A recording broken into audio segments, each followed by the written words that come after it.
Here's how to change the security settings for your staff members. Using the Springboard menu, navigate to the Employees menu.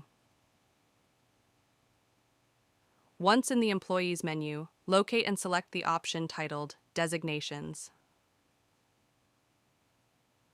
This will take you to a section where you can customize permissions for different staff designations. Within the Designations section, you'll see a list of different designation groups.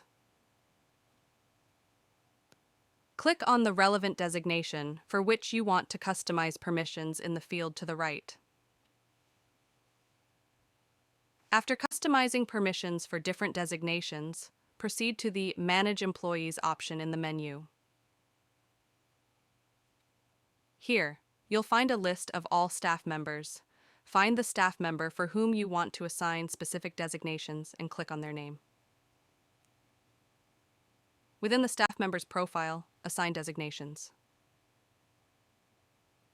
After assigning the desired designation as, make sure to save the changes to the staff member's profile by clicking on the checkmark icon.